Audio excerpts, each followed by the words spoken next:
بسم اللہ الرحمن الرحیم۔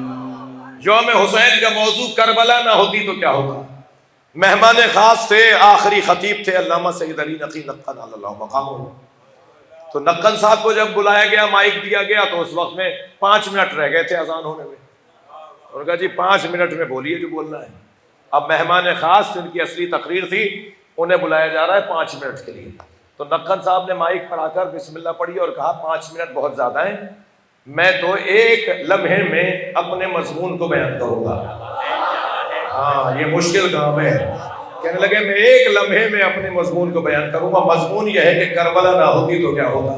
تو نقن صاحب نے فرمایا کربلا نہ ہوتی تو جمعے کی نماز بدھ کو ہوتی۔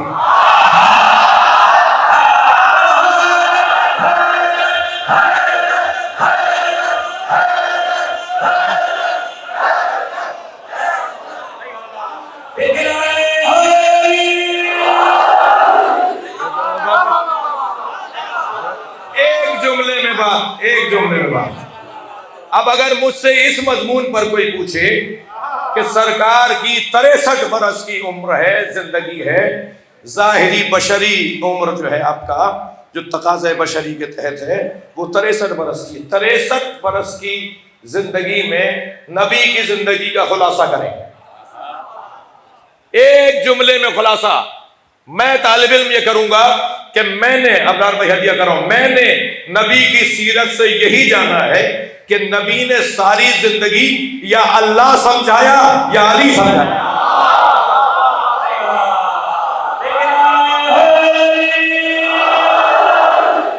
یہ کہہ رہے ہیں کہ واضح نہیں کہا، یہ کہہ رہے ہیں واضح نہیں کہا، صاف صاف کیوں نہیں کہا؟ جتنا صاف صاف اللہ، جتنا صاف صاف عقیدہ توحید پہنچایا، اتنا ہی صاف صاف عقیدہ ولایت علی پہنچا۔ اس سے زیادہ تو صاف بات ہی کوئی نہیں کی، اس سے زیادہ تو کثرت سے کوئی اور بات ہی نہیں کی۔ کوئی ایک دن بتائیے نبی کی زندگی کا جو بغیر علی کے گزرا ہو۔ بلکہ وہ جو حضرت امیر المومنین کے آنے سے پہلے، سرکار کے دنیا میں آنے سے پہلے 30 برس کی عمر ہے نبی کی جب مولا علی دنیا میں آئے۔ جی 30 برس کی زندگی ہے جب مولا علی دنیا میں تشریف لے کر آئے۔ 30 سال تک اعلان نبوت نہیں کیا، اس لیے کہ ابھی محافظ نہیں آیا۔ اور پھر جب اعلان نبوت کر رہے ہیں تو تب جب علی 10 سال کے ہیں۔ یہ 10 سال کی بھی کیا ضرورت تھی بھائی؟ وہ جو نبی کی آغوش میں آ کر کہے کہ تورات سناؤں، انجیل سناؤں، زبور سناؤں یا قرآن سناؤں، تو پھر اعلان نبوت اسی وقت ہوتا۔ لیکن کیا کریں، امت کے مزاج کا بھی تو خیال رکھنا ہے۔ امت کا مزاج یہ کہ یہ تو اپنے بچوں کی طرح ان کو سمجھتے ہیں، ان بچوں کو اپنے بچوں کی طرح سمجھتے ہیں۔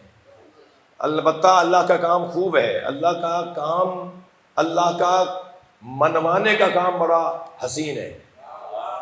منوانا خوب جانتا ہے اللہ، منوانا خوب جانتا ہے۔ جو نہیں مانتا نا اسے اللہ منوانا خوب جانتا ہے۔ توجہ ہے، جو سبیلوں کو نہیں مانتے نا وہ مکے سے زمزم لا کے ضرور مانتے ہیں، اور جو قبروں کو نہیں مانتے نا، مزارات کو، قبروں کو، اللہ ان سے خانہ کعبہ کے ساتھ اس ناٹی سی دیوار جسے حتیم کہتے ہیں اس کا طواف بھی کرواتا ہے۔ وہ خانہ کعبہ تو ہے نہیں مرتضیٰ بھائی، وہ خانہ کعبہ تو نہیں ہے نا، وہ جو جہاں پر نالا گرتا ہے، وہ چھوٹی سی دیوار، ڈی نما شکل، ڈی کی شکل میں اٹھی ہوئی دیوار، قد آدم دیوار ہے وہ تقریباً، جی وہ کعبہ نہیں ہے، مگر اس کا طواف کرنا واجب۔ کعبے کو اور حتیم کو ملائیں گے تو طواف بنے گا۔ ایسا نہیں ہے کہ جگہ نہیں ہے، جگہ ہے دونوں کے درمیان، بیچ میں سے نکل سکتے ہیں لوگ، نکلتے ہیں، آتے ہیں، اندر جاتے ہیں، رستہ بھی ہے، مگر طواف باطل۔ تمہیں کعبے کے ساتھ حتیم کا طواف بھی کرنا ہے، جو قبروں کو اور مزاروں کو نہیں مانتے انہیں آج نہیں کل پتہ چل جائے گا یا ہاجرہ اور اسماعیل کا فرق ہے۔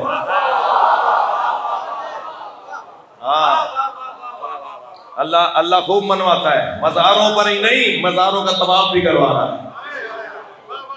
توجہ کر لی آپ نے؟ تو اسے منوانا خوب آتا ہے۔ اب جو یہ کہہ رہے ہیں کہ 10 سال کی عمر اور پھر بزرگوں میں فلاں اور بچوں میں فلاں اور عورتوں میں فلاں، یہ ساری گنتیاں لگائی بھی علی مولا کی وجہ سے گئی ہیں۔ جی ہرگز ایسا نہیں ہے، ہرگز ایسا نہیں ہے۔ میں تو جو عقیدہ رکھتا ہوں نا، میرا وہی عقیدہ ہے جو مولا علی نے بیان کیا ہے۔ اپنے بارے میں جو علی نے کہا ہے وہی ہمارا عقیدہ ہے۔ میرے مولا نے شام سے آئے ہوئے ایک خط کا جواب نظم میں تحریر کیا۔ اب کیا کروں، شاعر حضرات میری پشت پناہی کے لیے موجود ہے۔ مولا علی نے نثر کا جواب نظم میں دیا۔ خط آیا تھا نثر میں، میرے سنی شیعہ بھائی بیٹھے ہوئے ہیں، میرے عزیز تشریف فرمائیں۔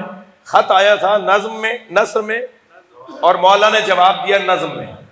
خط کا مضمون یہ تھا کہ میرے دادا بھی بڑے، آپ کے دادا بھی بڑے آدمی، میرے والد بھی بہت بڑے آدمی، آپ کے والد بھی بہت بڑے آدمی، ہمارا خاندان دونوں کا بڑا خاندان ہے، لہذا ہم میں لڑائی نہیں ہونی چاہیے۔ آپ حکومت سے کنارہ اختیار کریں، کنارہ کشی کریں اور حکومت میرے حوالے کریں، اور آپ بھی اور میں بھی اور آپ بھی اور میں بھی، یہ مقایسہ تھا اس خط کے اندر۔ تو امیر مومنین نے اس خط کا جواب نظم میں دیا ہے، نظم میں جواب دیا ہے۔ سنا دوں تو 6 شعر، کوئی 10-12 شعر ہیں مولا علی کے، مگر 2-3 شعر سنا رہا ہوں مولا۔ اور پہلا شعر میرے مضمون میں ہے، میرے مضمون جس کی خاطر مجھے یہ شعر یاد آ گئے۔ مولا فرماتے ہیں سبقتکم الی الاسلام طرا، تم میں سے کوئی نہیں تھا مگر میں اسلام کا اعلان کر چکا تھا۔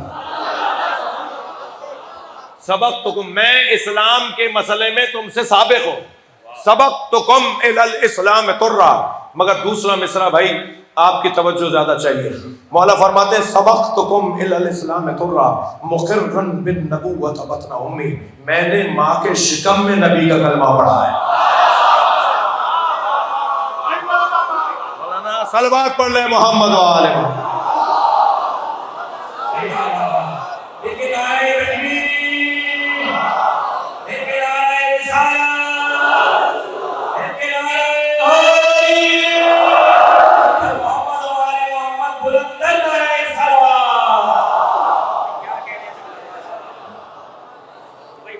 بھائی دنیا میں آنے کے بعد کلمہ پڑھنا اور ہے، اور دنیا میں آنے سے پہلے مولا فرما رہے مقرن بالنبوۃ بطن امی۔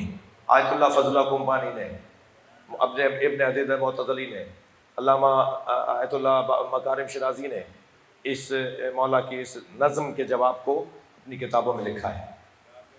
ایک کتاب تو اردو میں بھی ترجمہ ہو گئی ہے، علی مظہر کبریا، کتاب کا نام ہی فضیلت ہے، علی مظہر کبریا۔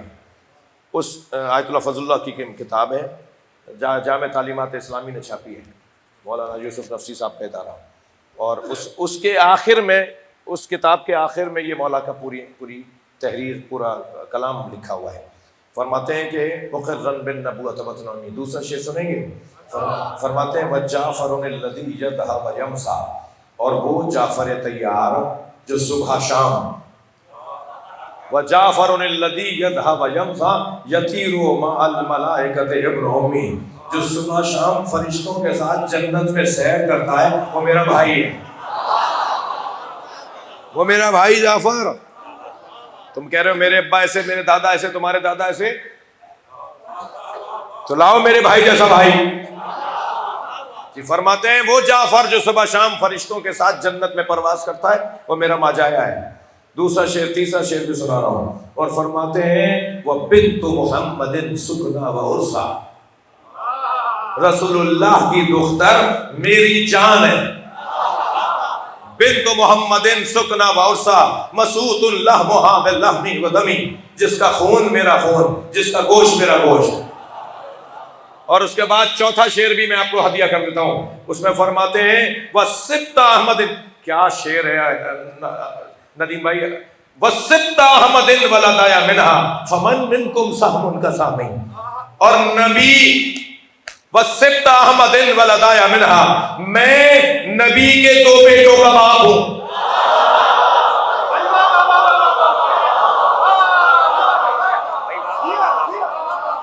میں نبی کے دو بیٹوں کا باپ ہوں.